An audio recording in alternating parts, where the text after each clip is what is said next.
The launch day was quiet. Too quiet. Inside Mission Control, dozens of scientists watched the giant screen as the USS Titan prepared for its first jump. This was no ordinary spaceship. It was the first to use the blink drive, a machine that could teleport a ship across space in a second. People called it the future of travel. The military called it a weapon. The truth: no one fully understood it. Dr. Eliza Brandt, the lead scientist behind the blink drive, stood at the center of the control room. Her hands were shaking. For 10 years she had worked on the project. Today was the first live test. The whole world was watching. "Status?" she asked. "All systems green," replied Commander Patel. "Titan is ready." On the screen, the USS Titan floated in orbit above Earth. The ship was sleek, silver, and shining like a knife in the dark. Inside were 42 crew member scientists, soldiers. "And one AI begin countdown," Eliza said. "Blink drive activation in 5, 4, 3, 2, ... 1 ... A flash, then nothing. The screen turned black. "What happened?" Someone shouted. "Signal lost," said the technician. "No visual, no telemetry. It's like the ship just ... vanished." People stared in silence. No explosion. No trace. No warning. The Titan had simply disappeared. 6 hours later, still no signal. The news spread fast. Social media exploded with theories. It jumped into another galaxy. It tore a hole in space. The aliens took it.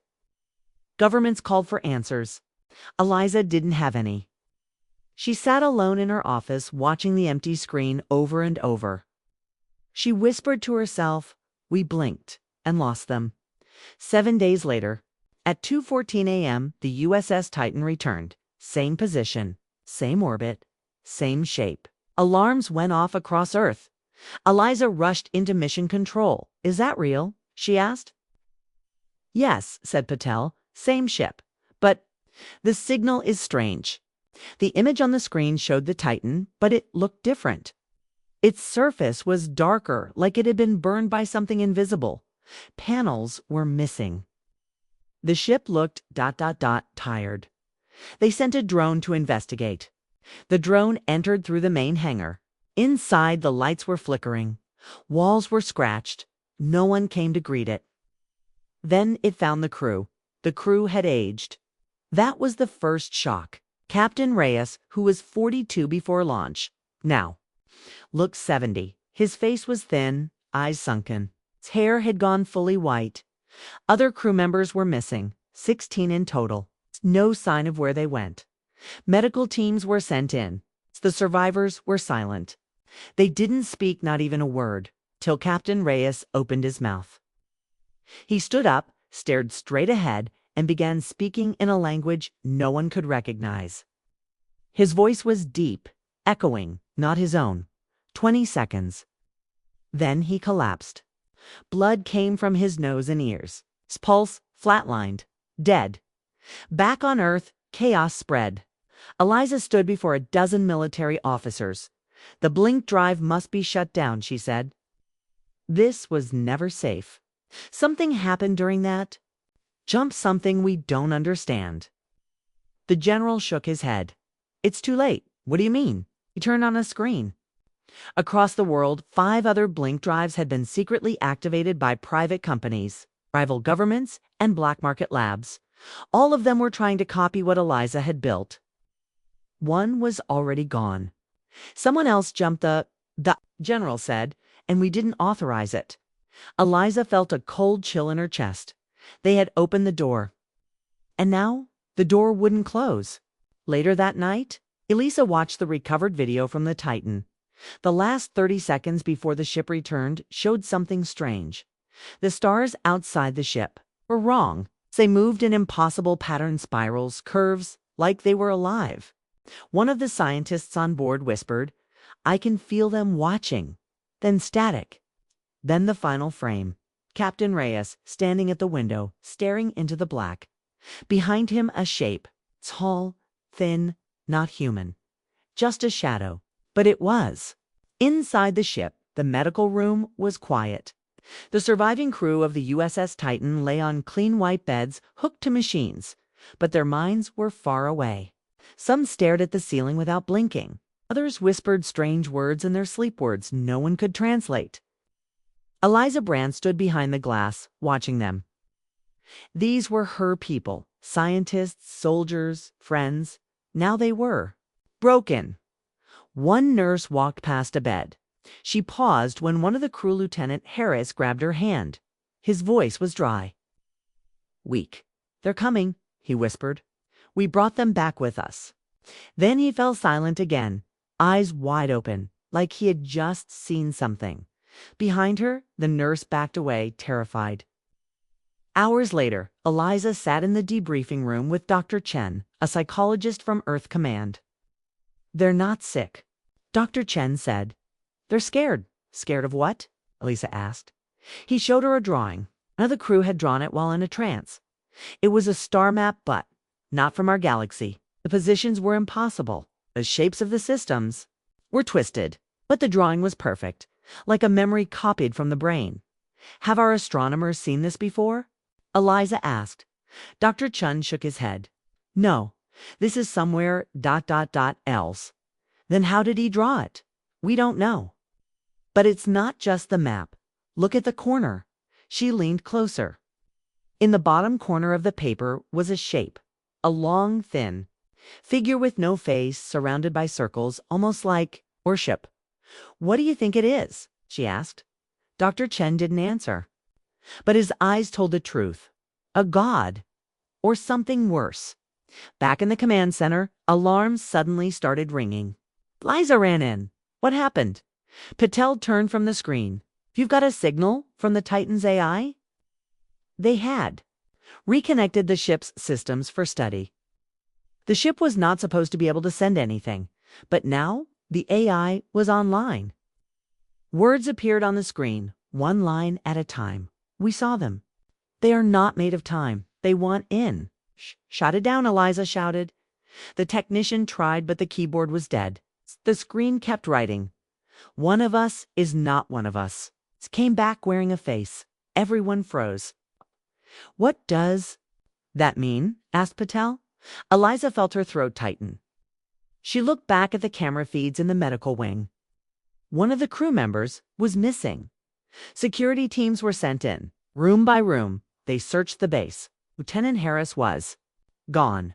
No broken windows. No open doors, just vanished. Then the cameras caught something. Shadow moving in the hallway. It didn't match the shape of a human. It was too tall, and it moved without walking. When they reached the hallway, it was empty. But on the wall, drawn with a finger dipped in blood, were 3 words. "Don't blink again." Eliza sat in her office, shaking. None of this made sense. Her assistant entered. "There's something else," she said, nervous. "One of our satellites picked up a signal. A very old one." "Old?" The assistant hesitated. "About 200 years." "What?" "It was sent from the edge of the solar system. From a probe that should have been destroyed long ago." Eliza took the data pad. It showed a short message. "The blink opened the wound. Seal it, or be erased."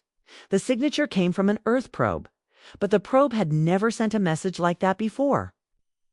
Eliza stared at the screen. "What did we do?" she whispered. In a secret underground room, scientists examined the crew again. One of the survivors, a woman named S.G.T. Reeve, had finally spoken. She repeated one sentence, again and again. "The stars aren't where we left them." When asked what that meant, she smiled. A cold, empty smile. "They moved. When we blinked," she said, "they watched us." Then she pulled off her own medical wires and said, "They followed us home." Meanwhile, across the world, a private company named Orion Core was preparing a second blink jump. They had recovered parts of Eliza's blink drive code and built their own engine in secret. Faster, more powerful. And they weren't waiting for permission. Inside their lab, a countdown had already begun. No one noticed the dark shadow passing through the lab's hallway. No cameras picked it up. No alarms triggered. The only clue was a technician who started, screaming in the middle of the countdown. He clawed at his own skin and shouted, "It's wearing his face! It's wearing his face!" Then the countdown reached 0. The second blink jump began. The second blink jump was not reported to the public. Only a few knew it had happened, and even fewer survived to tell the truth. Orion Corps' ship, the Zephyr, was meant to jump to Mars. It was supposed to be instant, clean, controlled. But it wasn't. The ship did vanish from Earth orbit in 1 second. But when it appeared above Mars, the crew knew something was wrong. Very wrong. Mars wasn't red anymore. From orbit, they saw cities, massive cities made of strange black metal, roads, towers, even ships parked in hangars. But Mars had no cities, no people. The crew stared in silence. One of them whispered, "What year is this?" The answer came from the ship's computer. Year 4029. Location, Mars Sector, Human Colony Prime. The crew didn't move. No one spoke. They had blinked into the future. Eliza Brandt was woken up at 3:11 a.m. by a priority message. It was a live video feed from the Zephyr's AI. She watched as the ship hovered over a city that should not exist. "What is this?" she asked. Patel answered her from the command room. "Their ship's clock says they only traveled for 3 seconds. But they've jumped more than 2,000 years forward. Is that even possible? We don't know. But something else is happening." He zoomed in on the city below. There were humans walking in the streets, but they didn't look, all right? Their bodies were long, their skin pale, their eyes fully black. Eliza stared. "That's not us." "No," Patel said. "Something that came after us." On the Zephyr, the pilot, Lieutenant Monroe, left the ship with 2 Marines. They stepped onto the surface of future Mars, their boots crunching on silver dust. The buildings were cold, empty, silent, but the city looked brand new. It was as if everyone had just vanished. They entered one of the towers. Inside, they found something horrifying.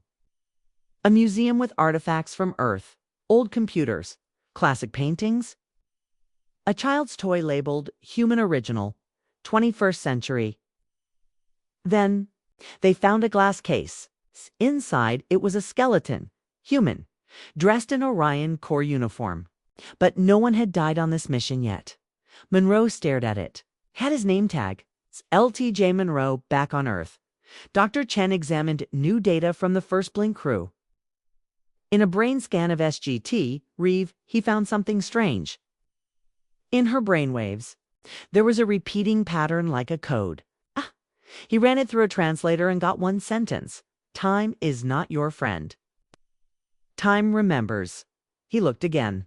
The same pattern was now in all the surviving crew, even the ones who hadn't spoken. "It's spreading," he said. "What is?" Eliza asked. He looked at her. "Whatever they brought back, it's using time like a virus." The Zephyr's signal started glitching. Back in Mars orbit, Monroe and his team returned to the ship. But things had changed inside. The ship's AI now had 2 voices, one male, one female, speaking at the same time. They said, "Do not return. You are not clean." The doors refused to close. The ship refused to move. Outside, the city's lights turned on by themselves. Monroe looked out the window and saw figures standing on the buildings. Hundreds of them watching, waiting. He turned back to the crew. "We're leaving now. We'll jump back manually." The ship blinked again.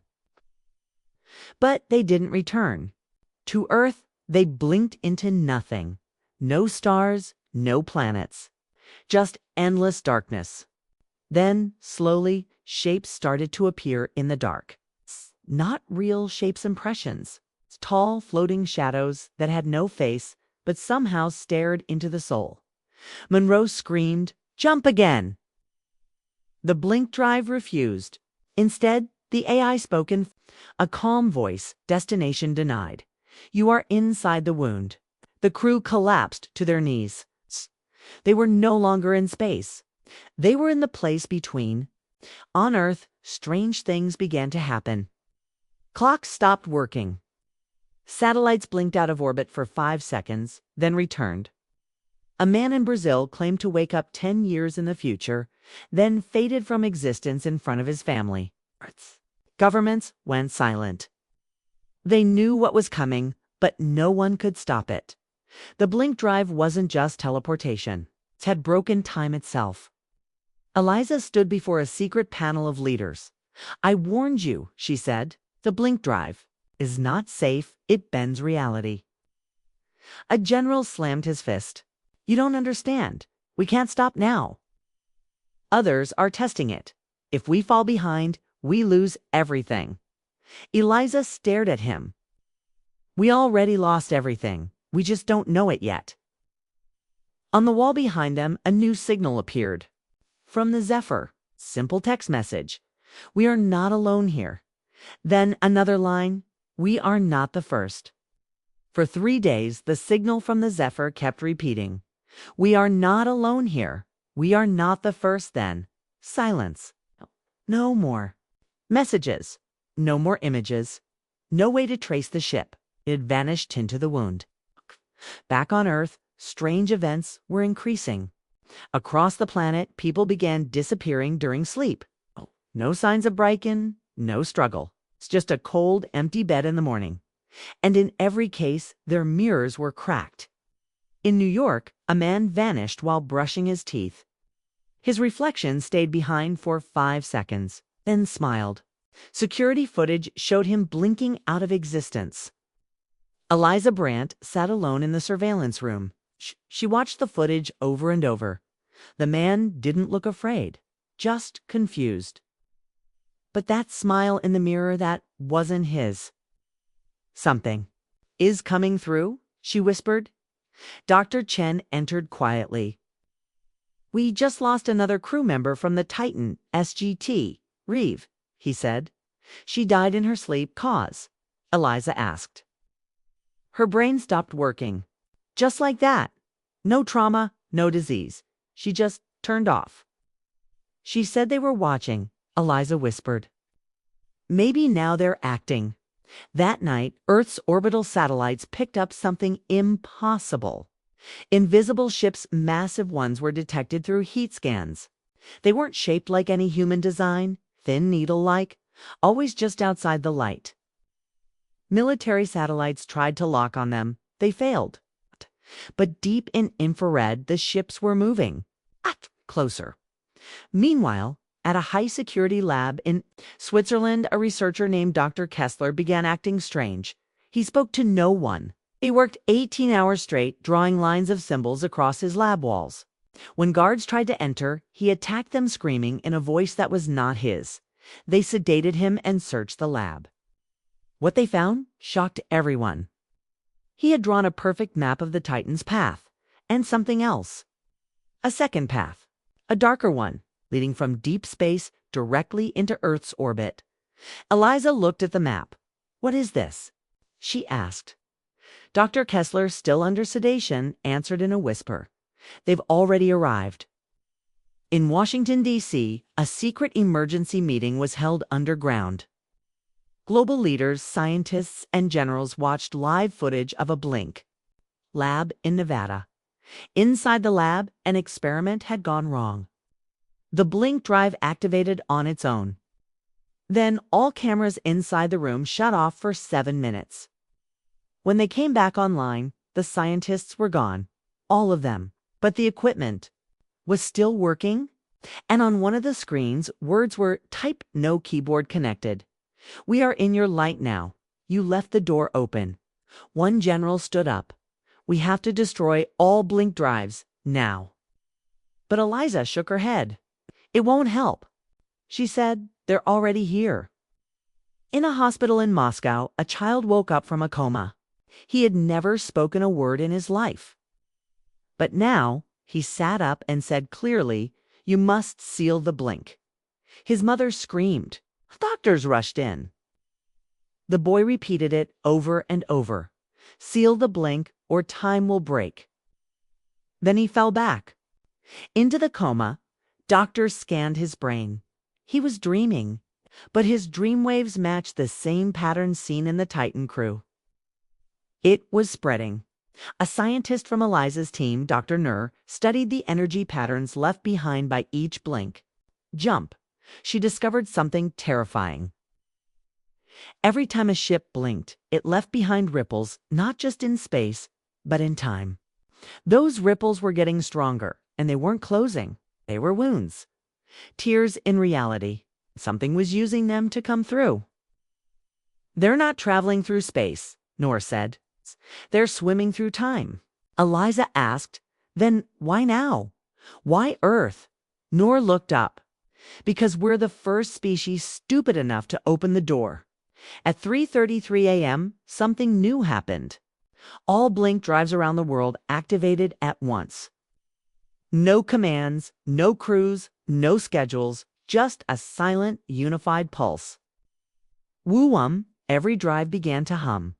People across the world woke up with nosebleeds. Clocks began spinning backwards. Stars in the sky flickered like candles. One blink lab exploded without warning. In another, cameras caught a shadow moving across the wall, but there was no body casting it. The lights flickered. A screen turned on, and a message appeared. We are the visitors. You are the gift. The mission was codenamed Silencer. It was Earth's final hope. After the visitors appeared and all blink drives activated on their own, governments knew it was too late to contain the threat. The wounds in time were open.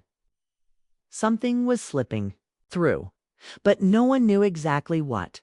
So one last ship was prepared. A small crew, one mission. Let's go inside the blink and seal it from within.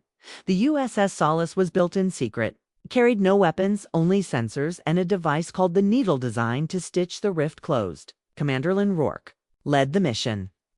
She had served on deep space rescue ships before, but nothing like this. As she stood in front of the blink drive, she clutched a small photo of her daughter. I'll come home, she whispered. No matter what's in there. The countdown began. Blink drive in, 3, 2, 1. A flash, and then nothing. When the Solace blinked, the crew expected stars. But there were none. No planets. No space dust. Not even darkness. They were somewhere else.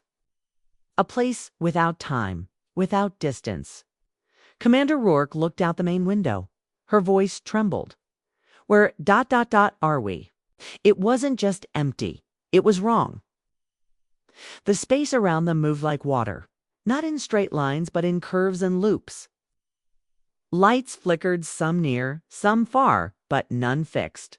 Everything was alive in a slow, quiet way. Lieutenant Brooks, the navigator, said, the sensors are broken. Everything reads infinity. Then he blinked hand. Suddenly, he was crying.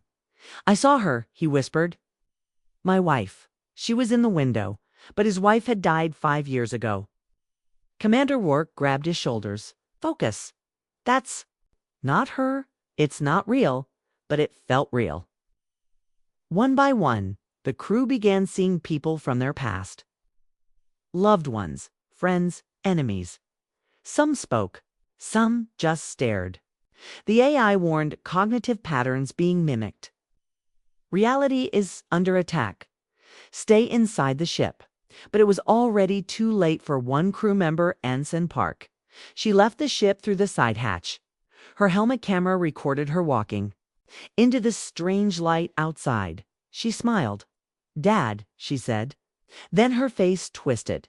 Her eyes went black. The feed cut out. Inside the ship, the lights dimmed. Shadows moved without sources.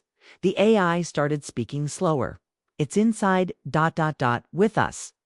Back on Earth, Eliza Brandt watched the data feed from the Solace.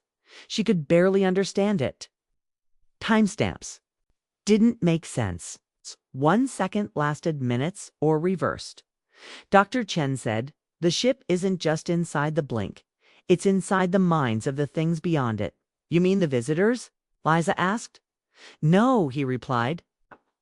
The visitors are just messengers. She stared at him. Then what are they speaking for? He didn't answer. On board the Solace, Commander Rourke entered the engine room. That's when she heard the voice. It was her daughter. "Mommy, why did you leave me?" The voice came from inside the metal walls. But her daughter had died in a hospital 2 years ago. Rourke froze. Then the voice changed. It got deeper, cold. "You opened the door. You blinked first." The crew was breaking. Only 3 remained: Rourke, Brooks, and Chief Engineer Alves. They reached the Blinkora swirling tunnel of light, not made of metal or plasma, but thought. The needle device was ready, but something else was waiting. A shape stepped out of the tunnel, tall, featureless, a silhouette of arms and limbs that kept shifting. It didn't walk. It flowed. The AI screamed. "Non-human entity detected.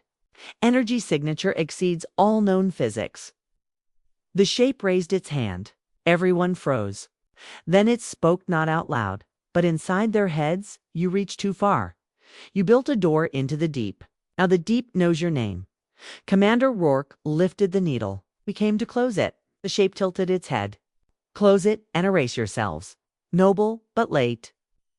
You are already inside us." Then it stepped back into the tunnel. Brooks started shaking. "We can't win. They're in everything. They're in us." Rourke looked him in the eyes. "No," she said, "not yet." She activated the needle. It hummed, glowed blue. The blink space started to crack like a mirror breaking. The ship trembled. Reality bent inward. The AI said, "Collapse detected. Time distortion rising. Exit impossible."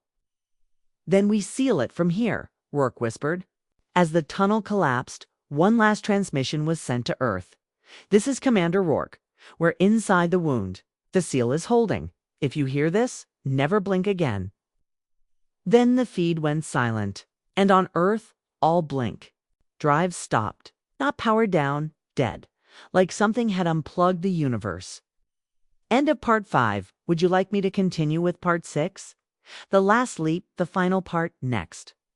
You said, part 6, ChatGPT said, "Here is the final part 6, 800 words. Your HFY sci-fi story, The Blink Drive Changes Everything. Humanity's Darkest Leap Yet, written in third person. In simple English, filled with emotion, mystery, and a haunting, suspenseful ending. Part 6. The last leap, the world went quiet. Every blink drive on Earth stopped in the same second without warning. Not a shutdown, not a crash. They were simply dead. All systems froze. The cores turned cold. No power returned, no matter what engineers tried. It was as if the technology had been forgotten by the universe. Eliza Brandt stood in the control center, watching rows of scientists panic. But she didn't move. She knew Rourke had done it. The wound was sealed. But at what cost? 2 weeks passed. No more disappearances. No more strange signals. Time, it seemed, had returned to normal. But Eliza couldn't rest. Something still felt wrong.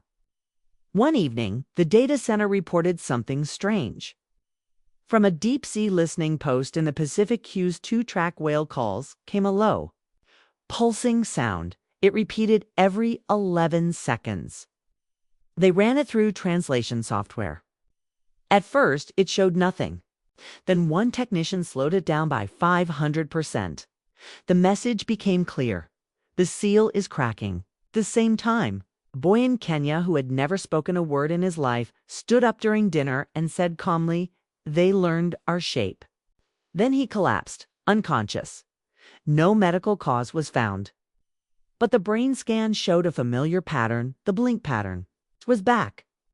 The Earth Council called an emergency session. Military leaders wanted to destroy all blink drive parts. Burn everything. Erase the code. But others disagreed. Dr. Noor stood up and said, "The visitors are not gone. We pushed them back. But they remember us. The question isn't if they return, it's when." One general slammed his fist on the table. Then we strike first. Everyone went silent. Eliza looked around. You want to go back? She said. Do you want to open the wound again? He stared at her. No, he said. We want to go through it before they do. A plan was made. One final mission. A one-way leap. They would send a probe not with soldiers or weapons, but with a human mind inside. A digital copy of someone who had already been inside the blink. Someone it couldn't trick. There was only one choice. Commander Lynn Rourke.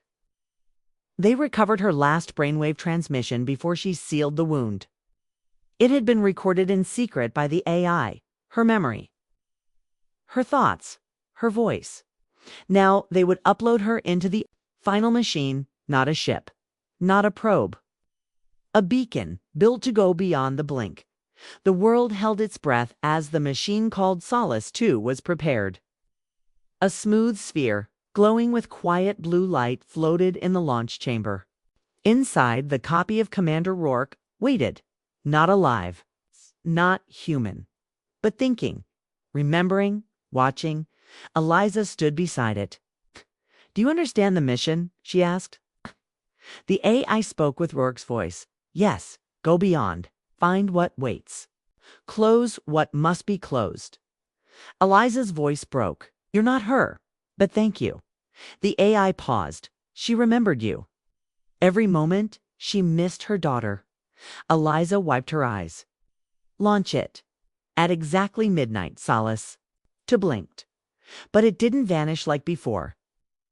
This time, it melted into light, as if being absorbed. No signals came back.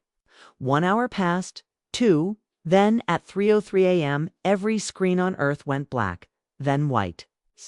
Then a single message appeared on every device in every language. We see you.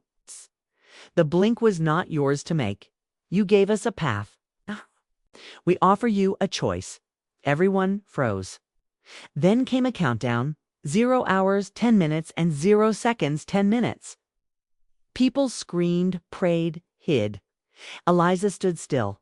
They're giving us a chance, she whispered. But for what? At minute 7, the power grid across Europe failed. At minute 5, all Earth's satellites rebooted, showing unknown symbols on their screens. At minute 3, every child under the age of 5 began humming the same low tone. Eliza looked. At Patel, we have to respond. But how? He asked. She walked to the emergency transmitter. She didn't know what to say. She said the truth. We didn't know. We were curious. We reached for something we didn't understand. We blinked first. We're sorry, but we're listening now. The countdown stopped. At 0 hours, 0 minutes, and 1 second, the screens flickered. Then silence. A new message appeared. Then learn and never blink again. The power returned. The sky went quiet. The visitors were gone. But the world would never forget. Epilogue. Years later. Eliza Brandt stood on a hill watching children play. No more blink drives, no more jumps. But in every school, one subject was now taught first: humility. Because humanity's greatest leap had almost become its last.